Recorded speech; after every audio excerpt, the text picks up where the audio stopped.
Thank you so much for joining me. Tonight's speech is going to be a little bit darker than most. You might be wondering why I would choose that of all things. For my field of interest, I'm in forensics, so this story really speaks to me. I chose the story of Edmund Kemper, a famous serial killer.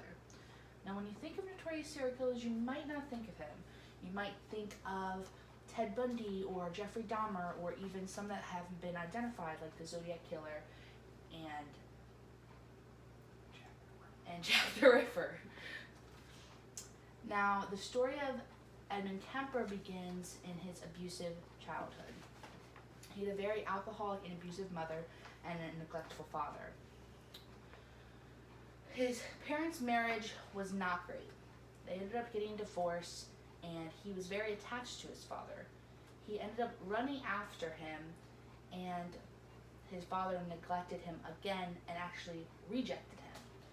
He went back to live with his mother, where again he was rejected. His sisters were held at a higher family hierarchy than him and were given more respect.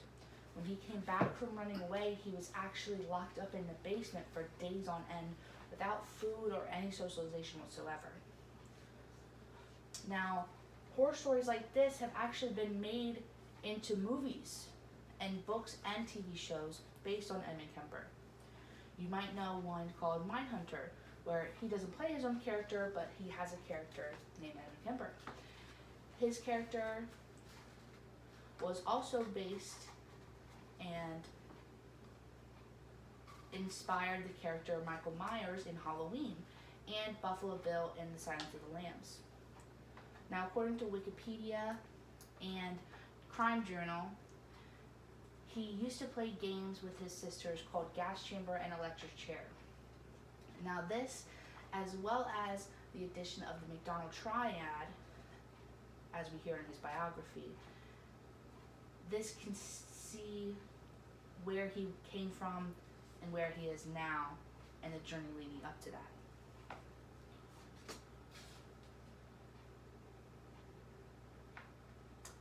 Now, at the age of 15, he was sent from his mother's house to live with his grandparents. This is where he committed his first murders. He was arguing with his grandmother Maud, and later, again in his biography, we'll find out that he took his anger out on his grandmother because it was his murder muse of his mother projecting onto his grandmother. He later shot her, and in respect for his grandfather Ed the First, he shot him so he wouldn't have to see his dead wife. He actually called the police on himself, and instead of being sent to a penitentiary, he was actually institutionalized for paranoid schizophrenia. He was let out at age 21 and was actually sent back to live with his mother. Now, this is when his mother tried to socialize him more. She got him a parking pass at the college that she worked at. His mother was a teacher, and she liked very smart girls, high IQ, pretty, just like her. This would lead to his type. He would practice picking up hitchhikers from tips that he learned in a police handbook. He would make sure the doors were locked. He would make sure that he seemed safe and make the girls comfortable, and then actually turn on them. He was almost caught multiple times by police.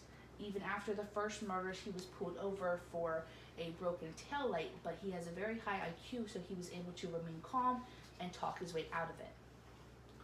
Later in life, he actually became very good friends with police officers, and they actually knew him as Big Ed. He would travel around with them, even go on patrols around neighborhoods, talking about the case, and they had absolutely no idea. He applied to be a police officer, but he never passed the physical exam, so he was never accepted.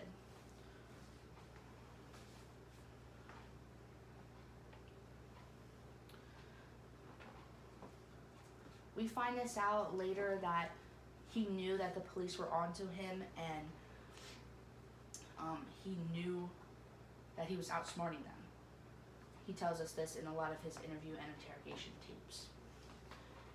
Finally, the police do catch up to him, and he is sentenced and charged with 8 consecutive life sentences. Now, when he first went to the judge, he tried to plead not guilty in terms of insanity, but after debriefing for about 8 hours, jury found him guilty.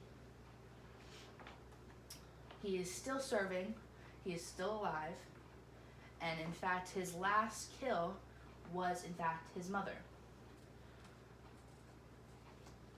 At this time, police were already onto him. They knew that it was him, and that was his last kill.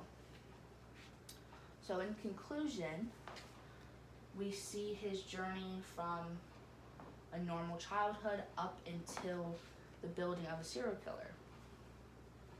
We see that his alcoholic mother and abusive mother and a neglectful father impacted his life and might have turned him into a monster. Thankfully, he is behind bars, and he has been charged for the crimes that he committed.